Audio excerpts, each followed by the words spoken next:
Ensuite, comment j'ai vécu le départ et l'annonce de certains streamers comme Zerator ou Domingo. Vous vous doutez bien qu'à l'époque, très mal. Ma société va mal et des gens sont partis. J'en ai voulu un petit peu personnellement, professionnellement à quasiment tous ceux qui partaient parce que je voyais l'intérêt de mon projet. Est-ce que j'ai mal réagi à chaque fois? Non. Par exemple, je crois qu'avec Zerator, on s'est juste plus parlé pendant un certain temps. Et c'est marrant parce que juste avant de tourner cette vidéo, je viens de parler 1 heure avec Zerator et on a parlé de tout et de rien. Donc l'eau a coulé sous les ponts aujourd'hui avec la plupart d'entre eux. Et finalement, mes plus gros griefs aujourd'hui sont avec des gens avec qui il n'y a pas eu vraiment d'embrouille. Mais avec les gens avec qui il y a eu des embrouilles, je pense qu'on a bien fait la part des choses. Il y a eu une période où chacun avait des intérêts divergents et donc ça ne pouvait de toute façon pas bien se passer. Mais au final, je leur en ai voulu vite fait et après, hop, on est passé à autre chose. Donc comment je l'ai vécu? Je vous avoue, à l'époque, très mal. Ensuite, la prochaine question, tes meilleurs moments et les moins bons. Mes meilleurs moments et moins bons, je l'ai déjà dit dans certaines émissions, mais mes meilleurs moments, c'est quand le public scandait Eclipsia à certains events, comme le Tales of the Lane ou autre. Pire moment, c'était, et je l'ai déjà dit aussi dans une émission, c'était quasiment tous les moments que vous ne voyiez pas à l'époque, et en plus j'avais pas de chaîne YouTube pour vous le communiquer, mais où Eclipsia était vu comme un mastodonte du marché, alors que nous on perdait des dizaines de milliers d'euros par mois, et c'était extrêmement compliqué. Donc les mauvais moments étaient quasiment quotidiens, puisque de toute façon la société n'a jamais gagné de l'argent, à part 1 ou 2 mois dans toute son existence, et mes bons moments c'était juste mes moments quasiment e-sportifs, ou de grands soutiens de la part du public. Évidemment, j'ai aimé plein d'autres moments comme les caricatures qu'on a fait ou les émissions, etc. Mais c'est pas les meilleurs moments, c'était des bons moments. Quel employé ou employeur a investi et ou retenu son salaire pour Eclipsia? Personne n'a jamais retenu son salaire sur Eclipsia dans les employés, sauf une personne, Skyheart. Et aujourd'hui, il m'en veut parce qu'il y a une histoire par rapport à son salaire, etc. Et je sais pas si je peux en parler aujourd'hui.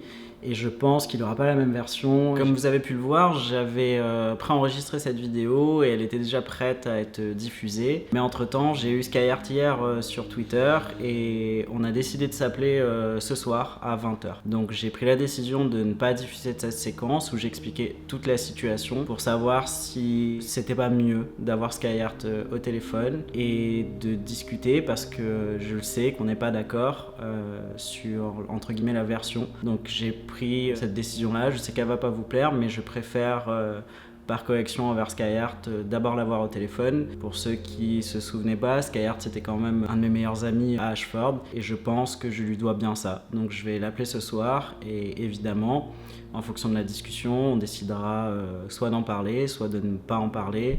Et si on décide d'en parler, je le ferai dans la prochaine vidéo fort en question. La Trackmania Cup. Donc je suppose que tu parles du Caprice. Je viens d'avoir Zerator au téléphone. On est à peu près d'accord sur l'histoire. Je pense qu'il y a eu un gros quiproquo sur le Caprice. Je lui ai donné ma version, il m'a donné sa version. La réalité, c'est qu'on n'est toujours pas spécialement d'accord, mais on est d'accord pour dire que c'était une période où on parlait de beaucoup de choses. Moi, pour information, je pense pas avoir parlé du Caprice pour la Trackmania Cup, puisque j'avais dit que la Trackmania Cup, si elle était sponsorisée par Nadeo, ça passait, pas de souci. Mais par exemple, si Nadeo ne sponsorisait pas, on ne pouvait pas le faire parce qu'on n'avait pas les sous.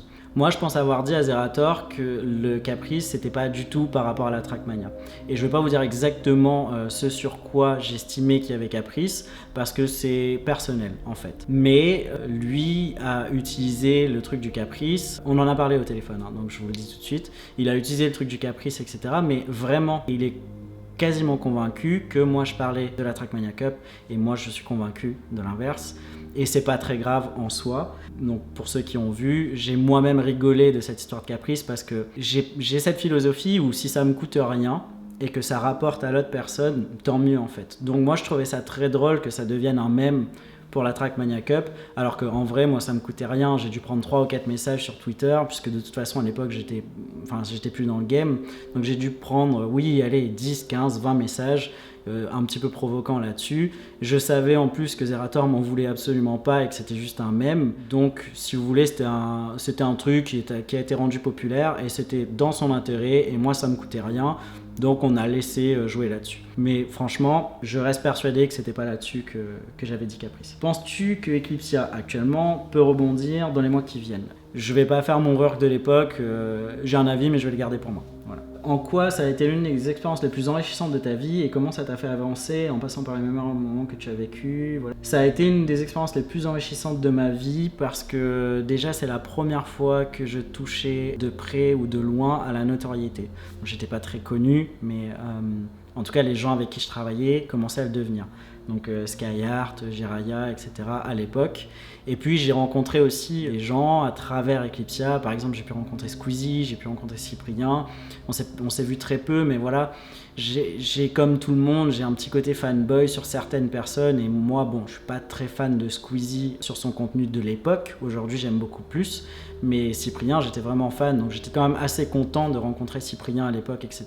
Donc en quoi ça a été une expérience enrichissante? Bah ouais, surtout ça en fait. L'expérience humaine a été enrichissante. J'ai appris aussi à gérer des gens plus jeunes, puisque faut le savoir que quand j'ai monté ma boîte, j'ai toujours été le plus jeune de ma boîte, même en tant qu'associé. Et c'était la première fois où j'avais vieilli un petit peu et où j'avais des plus jeunes que moi. Donc ça a été une expérience enrichissante humainement parlant. Businessment parlant, je pense avoir appris à mieux gérer l'échec. Des explications sur le départ du toll. Donc je l'ai un peu dit avant, mais voilà. En gros, quand le toll est arrivé, je me suis rendu compte que ça coûtait trop cher, etc. D'ailleurs, j'ai dit des choses qui se sont retournées contre moi. J'ai dit que par exemple que Mission LOL faisait pas les audiences espérées. Et c'est vrai que si vous le sortez du contexte de l'entrepreneur, puisque à l'époque je pouvais pas communiquer sur tout ça, c'est vrai que ça pouvait paraître idiot, puisque je pense que Mission LOL faisait 4000 ou 5000 ou 6000 viewers, et ça pouvait paraître énorme. Mais en fait, par rapport à leur salaire, par rapport à la situation d'Eclipsia à l'époque, oui, ça n'était pas rentable. Mais c'est pas Mission LOL en soi que je disais qui n'était pas rentable ou qui n'était pas une bonne émission. C'est dans le cadre où vous avez tous les éléments, c'est-à-dire 2 salaires à 3000 € net, des heures de préparation pour une émission qui dure 1 ou 2 heures, je ne sais plus exactement, et qui fait 5000 ou 6000 viewers, alors qu'à côté, vous payez des gens comme Jiraya exactement le même prix et qui lancent une caméra sans préparation, donc il stream 2, voire 3, voire 4 fois plus, il est payé le même prix et qui fait encore plus de viewers. Donc c'était juste le côté entrepreneur qui disait que c'était pas rentable, c'était pas du tout pour attaquer Twix ou Lège sur leur travail qui est au demeurant très bon. D'ailleurs, Twix s'en sort très très bien avec Domingo dans l'émission sur beIN Sport.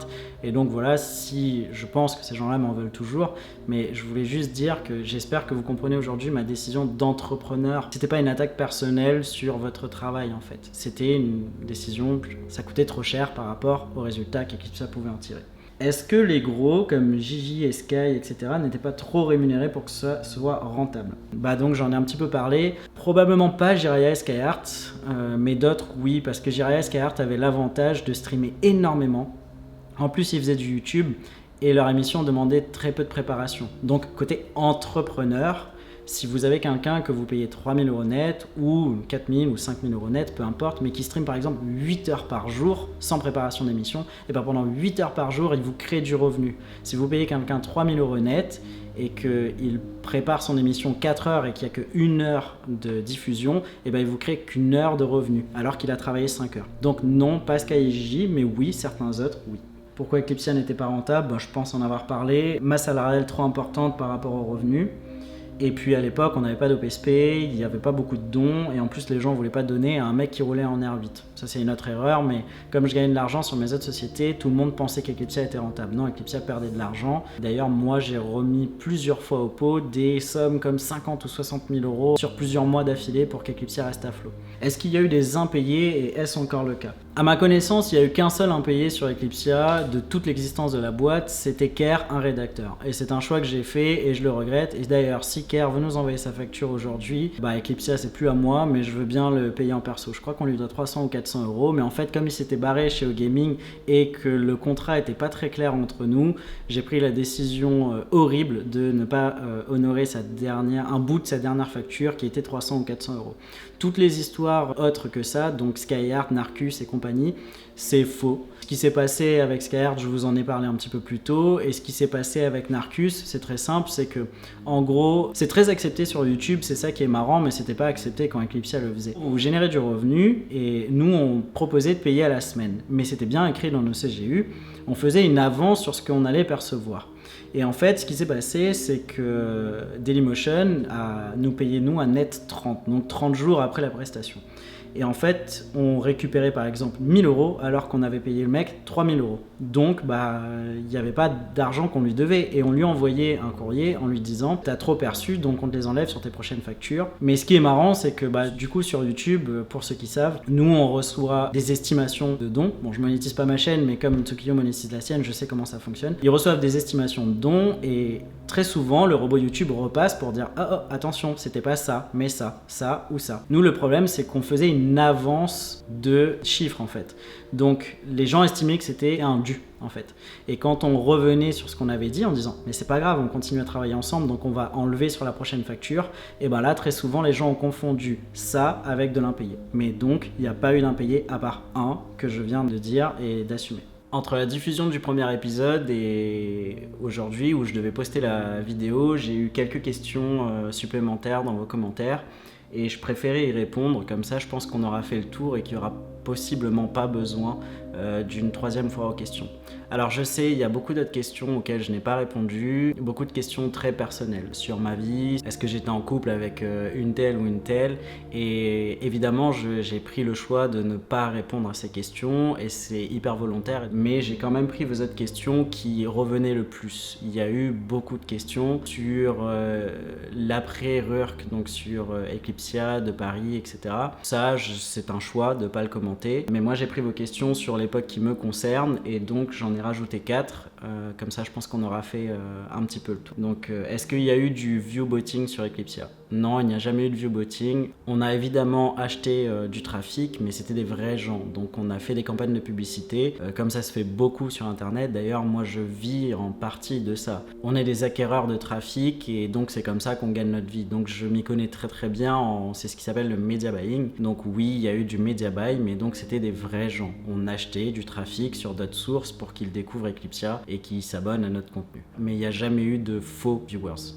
Il y a eu des pics d'achat de trafic au tout début d'Eclipsia. Le seul truc sur lequel j'ai pas la garantie que c'était des vrais, c'est au tout départ d'Eclipsia, il me semble qu'on avait acheté des fans Facebook, je crois un nombre de 2000 pour tout vous dire. Et comme je savais pas, on était très fort en media buying, mais moi en Facebook, en réseaux sociaux et tout à l'époque, faut savoir que j'avais même pas Twitter quand j'ai lancé Eclipsia, on n'était pas encore des spécialistes, donc il est possible, et je dis bien possible, c'est pas une garantie, mais il est possible que ça a été des faux fans. Donc voilà, 2000 faux fans potentiellement sur Eclipsia, sachant que c'était je crois Eclipsia officiel et non Eclipsia FR, donc ça n'a pas été d'une grande utilité. Autre question, pourrais-tu nous parler de l'âge d'or d'Eclipsia et des tensions qui y régnaient ? Parce qu'aujourd'hui apparemment il y a de plus en plus de gens qui en parlent. Pour moi l'âge d'or d'Eclipsia, ça a été quasiment tout le moment où Eclipsia existait, mais je suppose que vous parlez de l'année 2014 où il y avait vraiment tout le monde, où le Tolz était arrivé, etc.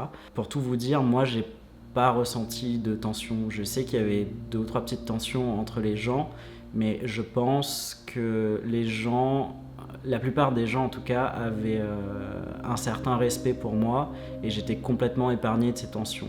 Donc je sais qu'il y a eu des embrouilles, mais moi je les ai pas vraiment vécues. Je sais qu'il y a eu des histoires entre Sky et Lej un soir pour une émission, mais en tout cas, moi, quand je suis venu au bureau, dès le lendemain, tout avait l'air de rouler. Donc je pense que ça a été exacerbé par le fait qu'on était très public, mais je vous assure que autant Sky que Lej, que plein d'autres, c'était relativement très professionnel et que, comme dans tout groupe de 40 personnes, il devait y avoir régulièrement des petites tensions, on va dire. Mais pas au point que moi je lis aujourd'hui en disant que c'était la guerre et compagnie. Il y avait des petits coups à droite à gauche, mais moi aujourd'hui on est un peu plus de 80 je crois chez Dragon, entre 80 et 90, et je sais qu'il y a des petites tensions à droite à gauche, mais en tant que patron je le vois jamais. Et sur Eclipsia c'était pareil, c'était ni pire ni mieux, peut-être parce que c'était public, vous en faisiez toute une histoire, et peut-être qu'entre eux aussi c'était très tendu, mais en tout cas moi ce que j'ai vu c'est qu'ils ont toujours réussi à travailler ensemble, ils faisaient des émissions ensemble, tout fonctionnait entre guillemets. Donc sur les tensions, oui il y en a probablement eu, mais moi je suis pas la meilleure personne pour y répondre. Peut-être que les gens qui ont subi ces tensions ou des gens qui ont été au centre de ça pourraient y répondre mieux que moi, mais pour ma part Non. Pour finir sur cette partie, sur l'âge d'or d'Eclipsia, j'avais pris des petites notes quand j'ai quitté Eclipsia. Je fais toujours ça, quand je clôture un projet, je prends des petites notes. Donc je vous lis un petit peu les petites notes que j'avais prises et j'avais noté pour mon résumé d'Eclipsia en fait.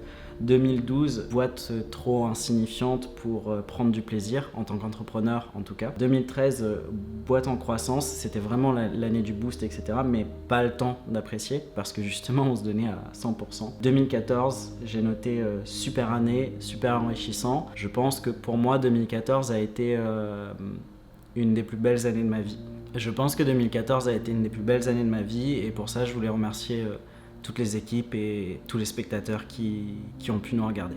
Ensuite, en 2015, j'ai noté boîte dans la merde, et 2016, j'ai noté boîte dans la merde et vente. Donc, comme vous le voyez, sur à peu près 4 ans d'aventure, j'ai vraiment pris du plaisir en 2014, mais comme vous avez pu le deviner à mon ton et probablement mes larmes aux yeux, 2014, ça a vraiment valu le coup. On m'a posé la question, est-ce que tu penses que c'est avec des décisions différentes aurait pu devenir un leader national, durable et montant?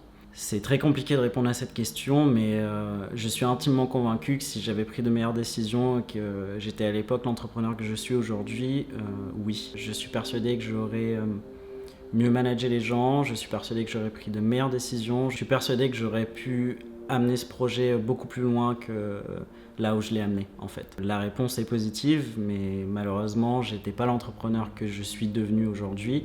J'étais déjà un bon entrepreneur, sans prétention aucune, mais je pense, sinon je l'aurais pas amené quand même là où c'était.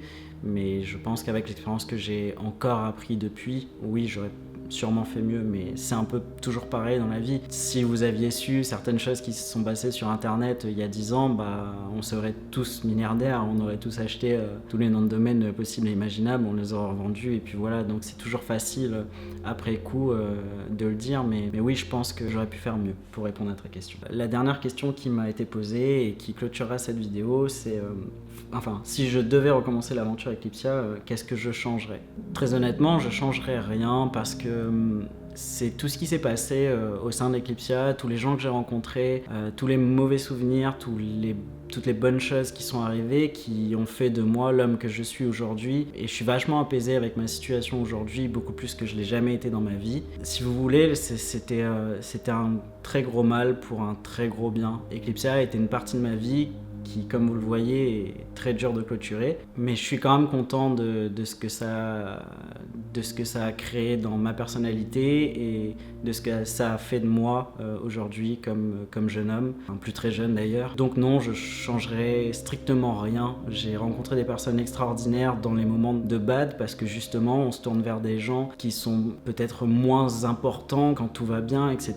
Et c'était quand même des gens extra, et j'ai rencontré des gens extra quand tout allait bien aussi, parce que vous avez une force d'attractivité qui attire les gens vers vous. Et je me suis fait de super potes qui sont toujours mes amis aujourd'hui. J'ai rencontré des gens vraiment extra. J'ai rencontré mon deuxième associé quand Eclipsia allait mal, parce que justement je voulais sauver le groupe, donc il fallait que je trouve un profil vraiment important, et aujourd'hui c'est un de mes meilleurs amis. Donc c'est Francky, pour ceux qui ont regardé sur le site Dragon. Je l'ai rencontré pendant la période Eclipsia. Donc non, vraiment, je changerais rien. Je pense, si je savais l'issue que ça donne dans ma vie comme pour aujourd'hui, je changerais rien. Voilà, je vais finir cette vidéo par vous laisser un petit passage un petit peu plus motivant, parce que ça a été très très difficile pour moi de tourner ces vidéos. Je vous avoue, et je fais un peu ma victime, mais j'ai vraiment cut plusieurs fois parce que les larmes me venaient. Parce que j'ai vraiment l'impression de mettre Eclipsia derrière moi, et en fait c'est comme un espèce de deuil, comme le fait de perdre quelqu'un. Je sais que j'ai vendu il y a plus de 2 ans, mais finalement c'est un peu aujourd'hui que j'ai l'impression de tourner la page définitivement. Donc voilà, je voulais vous rassurer. À la vente d'Eclipsia, j'ai été perdu et déprimé pendant quasiment 1 an, et même si je continue à travailler et que nos affaires ont bien fonctionné et tout, j'avais le poids de l'échec qui pesait très très lourd. J'étais exécrable avec les gens, et c'était extrêmement compliqué, parce que même si les gens acceptaient mon échec, j'avais cette impression qu'ils ne l'acceptaient pas. Donc j'anticipais des réactions négatives de la part des gens alors qu'ils les avaient pas forcément. Ça a été vraiment difficile, et si aujourd'hui je peux vous donner un conseil, c'est que quand vous échouez, essayez d'être moins dur avec vous-même. C'est déjà assez difficile de s'accepter soi-même après un échec. Si en plus vous pensez que les gens ne vous acceptent plus, ça sera très très compliqué de passer à autre chose. Donc si vous échouez, essayez de rebondir. Bien sûr, la remise en question est importante, mais ne soyez pas méchant avec les gens. La plupart du temps, les gens essaient de vous aider. Et ne vous énervez pas contre eux quand ils vous disent des choses. La plupart du temps, c'est constructif, en tout cas. Voilà, je vous laisse sur une petite vidéo qui était dans la première version de la vidéo Eclipsia, mais qui, je pense, j'espère en tout cas, vous montre que je garde la motivation. Ça se voit peut-être pas forcément là, mais je garde la motivation et je suis de retour très rapidement pour des vidéos qui, j'espère, vont vous inspirer, vous motiver, vous donner envie de vous lancer, que ce soit dans l'entrepreneuriat ou dans des projets personnels ou dans des œuvres caritatives ou dans n'importe quoi, mais juste faites des choses. Ne restez pas chez vous à rien faire, motivez-vous et c'est comme ça que votre vie va changer. C'était Rurk. Je quitte Eclipsia. Tu as l'air de bonne humeur. But you're gonna have some ups and you're gonna have some downs. Most people give up on themselves easily. You know the human spirit is powerful. There's nothing as powerful. It's hard to kill the human spirit. Amaury, bravo! Anybody can feel good when they have their health, their bills are paid, they have happy relationships. Anybody can be positive then. Anybody can have a larger vision then. Anybody can have faith under those kinds of circumstances. Je suis en compagnie d'une star du milieu e-sportif et des web TV. The real challenge of growth, mentally, emotionally, and spiritually, comes when you get knocked down. It takes courage to act. Part of being hungry when you've been defeated, it takes courage to start over again.